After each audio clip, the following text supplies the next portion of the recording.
Hello everyone, my name is Kuldeep Singh Rathore and welcome in GATE वाला platform. Guys I hope so जिन branches का paper complete हो गया है वो बच्चे अभी जो सेकंड पेपर में अगर अपेयर हो रहे हैं तो इसकी प्रिपरेशन अच्छे से कर रहे होंगे। और अब काफ़ी सारे बच्चे ऐसे होंगे जो लाइक जिनका ब्रांच का जो पेपर है वो कंप्लीट हो गया है और एमटेक में एडमिशन लेने का सोच रहे होंगे। तो गाइज आईआईएससी बेंगलुरु ने ऑलरेडी अपना एडमिशन पोर्टल जो है लॉन्च कर दिया है और इसके रिगार्डिंग ऑलरेडी आपने देखा होगा वीडियो भी पब्लिश हो चुका है।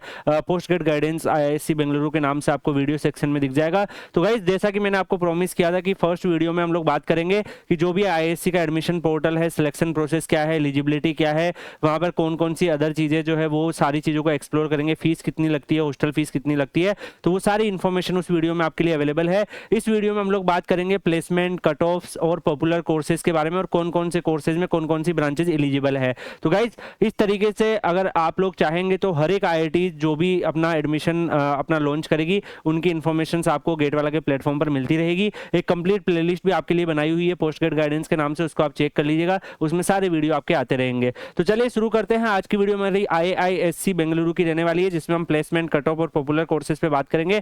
सबसे पहले गाइज आप सबको पता है कि आईआईएससी बेंगलुरु जो है काफी ज्यादा पॉपुलर आपका इंडिया में इंस्टीट्यूशन है। 1909 से ही स्टेबलाइज है और यहाँ पर अगर आप देखोगे काफी ज्यादा रिसर्च, डाइवर्स, इंटरडिसिप्लिनरी और बहुत सारे एरियाज में इनका वर्क रहता है। यहाँ पर अगर हम देखें आईआईएससी की बेंगलुरु के आगे जाना और वहाँ पे स्टूडेंट बनना डेफिनेटली एक काफ़ी ज़्यादा प्राउड जो है वो आपकी पूरा आपका जो भी आपका बैकग्राउंड है उसको कम्प्लीटली चेंज कर देता है। तो ये आपके मोटिवेशन के लिए, अगर कोई बच्चा फ्यूचर में अपेयर होगा गेट में, तो ये आपका मोटिवेशन है कि आपको भी यहाँ पे पहुँचना है। यहाँ पे नेक्स्ट अगर हम बात करें गाइस, तो सबसे पहले हम आईआईएससी बेंगलुरु के जो पॉपुलर कोर्सेज है उनके बारे में देखेंगे। यहाँ पर एरोस्पेस इंजीनियरिंग जो है इसमें कौन कौन से गेट के, ये आपका एमटेक का प्रोग्राम है और ये आपका एलिजिबल गेट कोर्स स्कोर है। तो इसमें कौन कौन से बच्चे अप्लाई कर सकते हैं। तो यहाँ पर अगर आपने गेट पेपर अपना AE, CE, CH, EC, electrical, mechanical, XE में लिखा है तो आप यहाँ पे एलिजिबल हो। आर्टिफिशियल इंटेलिजेंस का जो एमटेक का कोर्स है उसमें सीएस, डीए, ईसी और इलेक्ट्रिकल के बच्चे एलिजिबल है। ऐसे ही बायो इंजीनियरिंग इंटरडिसिप्लिनरी कोर्सेज है जिसमें अगर आप यहाँ पर देखोगे ये सारे ब्रांच के जो बच्चे हैं वो यहाँ पे एलिजिबल होंगे। सिविल इंजीनियरिंग में अगर आप देखोगे तो सिविल के बच्चे, केमिकल में केमिकल के बच्चे, अर्थ एंड क्लाइमेट साइंस जो है इसमें ये सारी ब्रांच के बच्चे, अगर आपने गेट पेपर इनमें से किसी में भी लिखा है तो आप फिल कर सकते हैं।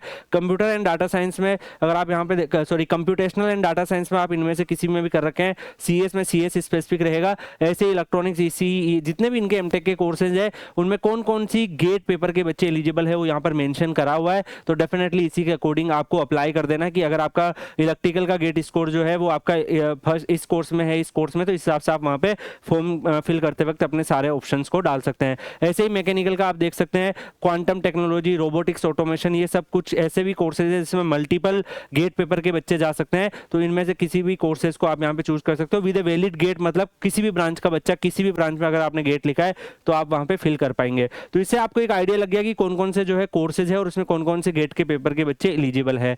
इसके बाद गाइज अगर हम कट ऑफ के बारे में बात करें तो हम लोगों ने भी इसके ऊपर आरटीआई लगाई थी और आरटीआई से हम लोगों ने इसकी इन्फॉर्मेशन पहले भी निकलवाई थी। अभी जब एडमिशन पोर्टल जब लॉन्च हुआ है तो वहां पर भी इन्होंने कट ऑफ जो है अपनी वेबसाइट पे भी डाल दी है। तो यहाँ पर अगर आप देखोगे एमटेक एमडीएस प्रोग्राम 24 के हिसाब से अगर आप कट ऑफ देखोगे तो यहाँ पर आपको डिसिप्लिन और डिपार्टमेंट वाइज कट ऑफ देखने को मिल रही है। तो जनरल में अगर आप देखोगे जो लोएस्ट कट ऑफ, जो सबसे जो कम रैंक स्कोर पे जो बच्चा सिलेक्ट हुआ है वो 827 गेट स्कोर था और जो हाईएस्ट स्कोर पे जो बच्चा सिलेक्ट हुआ है उसका 920 गेट स्कोर था। तो यहाँ पे 920 से लेके और 827 की भी, मतलब 827 से ज्यादा स्कोर वाले बच्चों के पास एरोस्पेस में, यहाँ जनरल में, यहाँ पर जो है आईआईएससी में सिलेक्शन हो गया था। ऐसे ही आप यहाँ पे देख सकते हो ये कोप राउंड 1 R5 के हिसाब से यहाँ पे डाटा है, ये भी आपको देखना होगा। तो गाइज आप सबको पता है कि जब कोप के राउंड चलते हैं राउंड 1 से राउंड 5 का आप यहाँ पे देख सकते हैं। तो मान लो कि राउंड 5 में अगर आप यहाँ पे देखोगे 920 गया है, उसके बाद राउंड 2 में और नीचे आया, राउंड 3 में और नीचे आया, ऐसे करते करते 827 तक आपका जो लोएस्ट जो बच्चा है वो यहाँ पे सिलेक्ट हुआ है। तो ऐसे ही आप यहाँ पे देख सकते हैं गाइस अदर कैटेगरीज के भी आपके अवेलेबल है और ब्रांच वाइज भी यहाँ पे अवेलेबल है। जैसे एरोस्पेस इंजीनियरिंग में एई गेट पेपर का बच्चा भी अप्लाई कर सकता है, see GATE paper, chemical, EC, electrical, mechanical, XE, इन सब गेट पेपर के बच्चे अप्लाई कर सकते हैं। तो इनका क्या क्या कट ऑफ रहा है, हाईएस्ट इनमें कितना गेट स्कोर का बच्चा था, लोएस्ट कितना गेट स्कोर का बच्चा था, तो इस हिसाब से आप यहाँ पे देख सकते हैं कि क्या रेंज यहाँ पे रही है। और गाइज काफी स्टूडेंट बोलेंगे सर राउंड 1 से राउंड 5 का तो आपने यहाँ पे दे दिया है, उसके बाद के राउंड का क्या है, तो गाइज जब सीट सारी फिल हो जाती है, तो जब IISc बेंगलुरु जैसे इंस्टीट्यूशन जो कि इंडिया के टॉप मोस्ट इंस्टीट्यूशन की कैटेगरी में आता है, तो डेफिनेटली वहां पर क्या होगा कि आपका ग्राउंड 5 पर आते आते सारी सीटें जो है वो फिल आपकी हो जाती है। तो यहाँ पर आप अगला देखेंगे आर्टिफिशियल इंटेलिजेंस में, जिसमें CS DA EC ये सब ब्रांच के बच्चे एलिजिबल है। यहाँ पे आप गेट स्कोर देख सकते हैं। अगर आपका जैसे CS में जनरल में 925 से ऊपर है, OBC NCL में 825 से ऊपर है, आपका पॉसिबिलिटी बन रहा है। SC में 668 के आसपास बन रहा है, ST में 639 के आसपास बन रहा है, तो आप यहाँ पे फिल कर सकते हो। यहाँ पे अलग अलग जो कैटेगरी है SC ST EWS सबका यहाँ पे दिया हुआ है। सेम आपका DA से अगर आपने गेट लिखा है तो कितना होना चाहिए, तो DA में अगर आप देखोगे जो ऑल इंडिया रैंक 1 थे DA के, उन्होंने IISc बेंगलुरु ज्वाइन किया है, 1000 गेट स्कोर उनका रहा था, तो ये भी आप यहाँ पे देख सकते हो। ऐसे ही आप यहाँ पे देखोगे MTech का MDS का प्रोग्राम 2024 में अगर आप बायो इंजीनियरिंग में देखेंगे, उनका भी यहाँ पे कट ऑफ अवेलेबल है। तो बायो इंजीनियरिंग में जैसे जो सीट्स अवेलेबल थी उस हिसाब से कुछ सीट्स मान लो SC के लिए अवेलेबल है, तो उनका डाटा है। इलेक्ट्रिकल में जो बच्चा सेलेक्ट हुआ वो यहाँ पे सिलेक्ट हुआ है, इन कैटेगरी से सिलेक्ट नहीं हुआ है, तो वो जो ब्लैंक है मतलब वहां पे कोई कैटेगरी का बच्चा सिलेक्ट नहीं हुआ। बट इसका मतलब ये नहीं कि उन बच्चों के पास स्कोर नहीं आएगा। अगर यहाँ पे इस कोर्स के अंदर कोई इलेक्ट्रिकल का बच्चा इस गेट स्कोर से अबाव वाले गेट स्कोर वाला अप्लाई करता तो उसका हो जाता, बट इलेक्ट्रिकल और DA के बच्चों ने दूसरे ऑप्शंस को चूज किया होगा, यहाँ पे चूज ही नहीं किया होगा, और अगर किसी ने चूज किया तो उसका गेट स्कोर इतना हाई नहीं आ रहा होगा, तो दैट्स व्हाई यहाँ पे ये ब्लैंक आपको देखने को मिल रहा है। तो इस तरीके से आप बाकी देख सकते हैं, केमिकल का भी आप डाटा ऑब्जर्व कर सकते हैं, सिविल का भी आप डाटा ऑब्जर्व कर सकते हैं। जो भी आपकी ब्रांच है, जिस हिसाब से आप किसी भी MTech के कोर्स में आप अप्लाई करना चाहते हो, for an example electrical engineering में अप्लाई करना चाहते हो, तो आप 876 हाईएस्ट और 622 आपका लोएस्ट है। तो मतलब अगर आपका गेट स्कोर 622 से ज्यादा आ रहा है, 650 के आसपास आपका एक्सपेक्टेशन है, तो आप इलेक्ट्रिकल इंजीनियरिंग में अप्लाई कर सकते हैं। ऐसे ही आप OBC NCL का भी देख सकते हैं, SC का भी देख सकते हैं, ST का EWS का, इस बाकी कैटेगरीज का भी देख सकते हैं। इलेक्ट्रॉनिक्स प्रोडक्ट डिजाइन में भी आप देख सकते हैं, इलेक्ट्रॉनिक सिस्टम इंजीनियरिंग में भी देख सकते हैं। तो यहाँ पे कट ऑफ का जो आपको डाटा है ये गेट स्कोर है, ये रैंक नहीं है, कंफ्यूज नहीं होना है। और इस हिसाब से अगर आपका गेट स्कोर इससे ज्यादा रेंज में आ रहा है तो आप अप्लाई कर सकते हो। कुछ कोर्सेज ऐसे होते हैं जिनकी कट ऑफ थोड़ी कम भी जाती है, जैसे VLSI की कट ऑफ हाई होगी क्योंकि काफी ज्यादा अच्छा प्लेसमेंट यहाँ पे बच्चों को मिलता है। जैसे अगर आप देखोगे 1000 गेट स्कोर वाले जो बच्चे हैं इलेक्ट्रिकल EC में, उन्होंने भी यहाँ पे 1000 गेट स्कोर गेट मतलब यानी कि टॉप मोस्ट रैंक वाला बच्चा भी यहाँ पर है। 866 863 के आसपास कट ऑफ देखने को मिल रही है, IN में 844 के आसपास देखने को मिल रही है। ऐसे मोबिलिटी का देख सकते हैं। यहाँ पर आपको कंफ्यूज नहीं होना, ये आपका मैकेनिकल कोर्स है और इसमें ये गेट पेपर के बच्चे और इनके हिसाब से जो गेट स्कोर है वो यहाँ पे मेंशन किया हुआ है। तो गाइस इस हिसाब से आपका बाकी का भी देख सकते हैं। रोबोटिक्स एंड ऑटोनोमस जो सिस्टम है इसका भी आप ऑब्जर्व कर सकते हैं, मल्टीपल ब्रांच के बच्चे अप्लाई कर सकते हैं। सेमीकंडक्टर टेक्नोलॉजी का भी आप ऑब्जर्व कर सकते हैं, और ऐसे ही जो बाकी स्मार्ट मैन्युफैक्चरिंग का भी आप यहाँ पे देख सकते हैं। इस हिसाब से गेट स्कोर आपका रहेगा।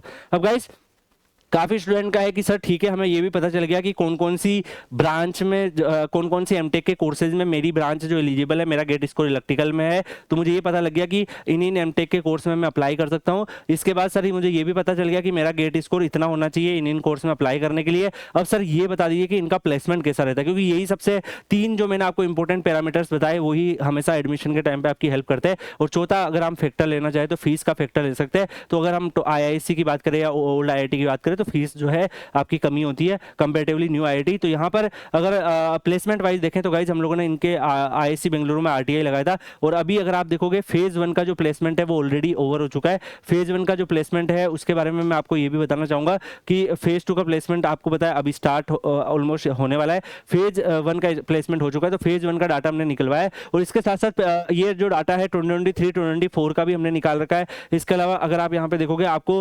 2023 का जो यहाँ पे जितना भी डाटा है, कितने बच्चे प्लेस हुए हैं, वो सारी इन्फॉर्मेशन, कौन से मेजर रिक्रूटर्स है। इसके अलावा 2024 2025 का भी यहाँ पे RTI डाटा आपको देखने को मिल रहा है। तो यहाँ पे प्लेसमेंट से रिगार्डिंग जो है हमने डाटा आप लोगों के लिए कलेक्ट किया है। अगर मैं आपको बताऊं कि ये आपको कैसे ऑब्जर्व करना है, तो गाइज यहाँ पे आप देख सकते हैं कि जो भी आपके ये प्लेसमेंट से रिलेटेड जितनी भी चीजें आपके लिए यहाँ पर अवेलेबल है, तो 2023 2024 में क्या प्लेसमेंट रहा था MTech का, तो यहाँ पर आप देख सकते हैं कि जो ओवरऑल प्लेसमेंट था 2023 2024 का, एरोस्पेस इंजीनियरिंग में मैक्सिमम CTC जो गई थी वो 28 लाख की गई थी, मिनिमम CTC 8 लाख की गई थी, मीडियन CTC आपका 12 लाख गई थी, एवरेज CTC आपका 13 लाख 20,000 के आसपास गई थी। ऐसे ही आप आर्टिफिशियल इंटेलिजेंस के MTech का कोर्स का देख सकते हैं, 48 लाख के आसपास मैक्सिमम CTC, 15 लाख के आसपास मिनिमम CTC, और मीडियन CTC आपका 22 लाख के आसपास, एंड एवरेज CTC आपका 25 लाख के आसपास आपका गया है। ऐसे ही आप अदर कोर्सेज के भी देख सकते हैं, कंप्यूटर साइंस का भी आपको देखने को मिल जाएगा, 49 लाख के आसपास देखने को मिल रहा है, 10 लाख के आसपास मिनिमम CTC देखने को मिल रहा है। ऐसे मीडियन 25 और 28 एवरेज।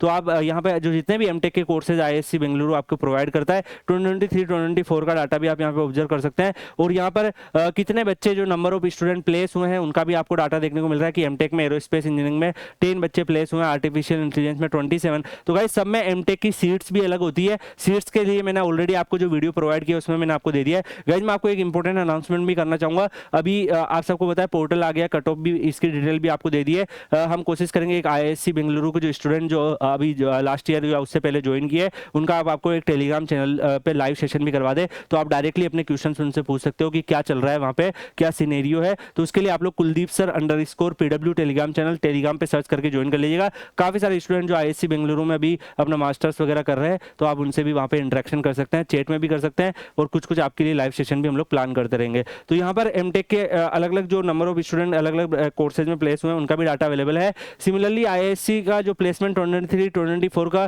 आप यहाँ पे देख सकते हो कौन कौन से मेजर रिक्रूटर्स आए थे, तो उनके नेम भी आपको देखने को मिल रही है, कौन कौन सी मेजर एमएनसीज और कंपनीज यहाँ पे आती है। इसके साथ साथ आप यहाँ पे देख पा रहे हैं काफी सारी जो कंपनी जो विजिट करती है। नेक्स्ट अगर हम 2024-2025 का लेटेस्ट डाटा देखें तो प्रीवियस के कंपेरिजन में अगर आप यहाँ पे देखोगे तो आपको देखो आर्टिफिशियल इंटेलिजेंस में 51 लाख के आसपास जा रहा है, ऐसे एरोस्पेस में 29 लाख के आसपास हाईएस्ट जा रहा है। आप मैकेनिकल में देख सकते हैं 30 लाख के आसपास हाईएस्ट जा रहा है। एवरेज भी आप यहाँ पे देखेंगे तो आपको 17 लाख के आसपास दिखेगा। कितने टोटल ऑफर्स आए हैं वो भी यहाँ पे अवेलेबल है। तो यहाँ पे अगर आप देख पा रहे हो यहाँ पे ये भी नंबर ऑफ स्टूडेंट प्लेस है कि कितने स्टूडेंट प्लेस हो गए। यहाँ पे है नंबर ऑफ ऑफर, यानी हो सकता है कि किसी एक स्टूडेंट के पास 2-3 ऑफर भी आ गए, तो ये नंबर ऑफ ऑफर्स है कि इतने बच्चों के पास ऑफर अवेलेबल हुए, इतने ऑफर यहाँ पे टोटल रिसीव हुए हैं। ऐसे वीएलएसआई का भी अच्छा खासा प्लेसमेंट जा रहा है। रोबोटिक्स जैसे कोर्सेज जो कि इंटरडिसिप्लिनरी कोर्सेज है गाइस, उनके भी 40 लाख तक हाईएस्ट चले जा रहे हैं। स्मार्ट मैन्युफैक्चरिंग जो थोड़ा कम गेट स्कोर पे भी मिलता है, उनका भी एवरेज 22 के आसपास चला जा रहा है। तो गाइस काफी सारे जो प्लेसमेंट के डाटा है वो भी मैंने आपको दिखा दिए। आप वीडियो को पोस्ट करके आप एनालिसिस भी कर सकते हैं। बाकी आप लोग Kuldeep sir _PW Telegram channel Telegram पे ज्वाइन करके रखिएगा। आपकी गेट से रिलेटेड जितनी भी इंपॉर्टेंट चीजें, जितने भी इंपॉर्टेंट आईआईटीज है, उनका हम सेम तरीके से ये चीज करेंगे। क्या आप लोग चाहते हो ऐसे डाटा आपको सारे आईआईटीज का मिले, तो कमेंट सेक्शन में बताइएगा। और इस इनिशिएटिव के बारे में आप क्या कहना चाहेंगे वो भी अपना व्यूज आप कमेंट सेक्शन में बता सकते हैं। बाकी हम मिलेंगे नेक्स्ट सेशन में किसी और अपडेट के साथ, कोई इन्फॉर्मेशन के साथ। तब तक के लिए good bye, take care, see you.